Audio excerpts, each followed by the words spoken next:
What is a narcissist and how do you become involved with one? I am Sherry, and for 10 years I was in a relationship with a narcissist who then became my husband, and we had 4 children together before I escaped.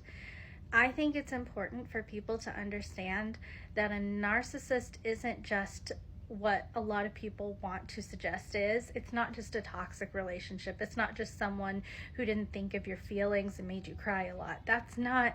A narcissist is someone who completely lacks the ability to feel empathy. And you're going to notice that more the longer you are with them, because at first they're very good at imitating emotions. They have learned them, and they've learned what gets a better response. And so with my husband, in photos, you're going to see that he was very expressive, almost a little too much in some instances. And it's because he studied those emotions and he knew how to fake them so he'd get the response that he wanted. You'll also notice that a narcissist is very grand in how they think of themselves. My husband thought he was the smartest man who ever came from our small little area. And, to some extent, maybe that was true, but I highly doubt he was as intelligent as he presented himself. And that is kind of where it comes into how I became involved with him. I think he saw me as very easy to manipulate and mold into what he wanted. I was 15 years old when he started showing me attention. He was 19 at this point.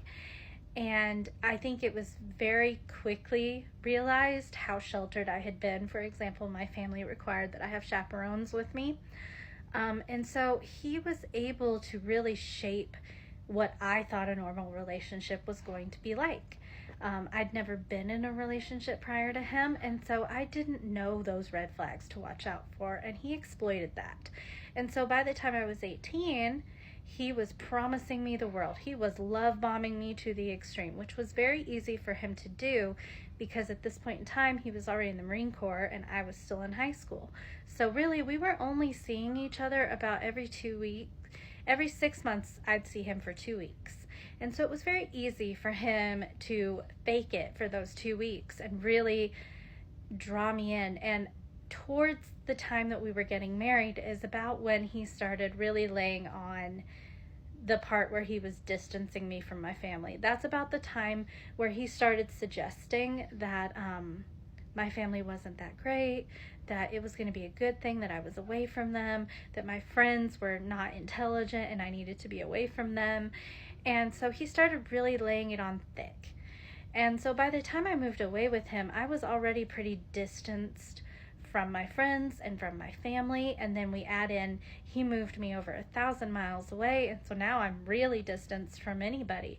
And once he had kind of cut me off from everybody in my life, then he was able to start turning this into, I was only good enough for him if I could do something for him. And at the same time, anytime that he went too far, like the earliest things I can remember him doing is I lost my wedding ring in the ocean the first week I moved to San Diego with him, and it was really traumatic for me. I had gotten pulled out by a wave and it had just slipped off my finger. I wasn't around the ocean as a kid. I didn't know that you would lose your ring in the ocean. Like, it just didn't occur to me. I was 18 and I yelled, I lost my ring, and he had pulled me back to the shore, and the moment I said that, he dropped me and he stormed off to the car. And for the next 7 years of our marriage, that instant would be brought up every time we got in an argument. Anytime I tried to say he was doing something mean to me, he would bring up, but you lost your wedding ring and I had to pay another 2 years on that ring. And so it was always brought up to hold over my head.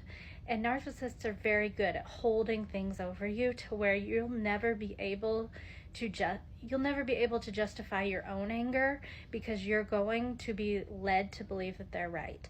And it'll seem crazy once you're out. Once you escape, it's going to seem wild that you ever believed them. But when you're in it, you're just so trauma bonded to them that you take everything they say as the gospel truth. Everything they say is the truth. And that is how you become so entwined with a narcissist.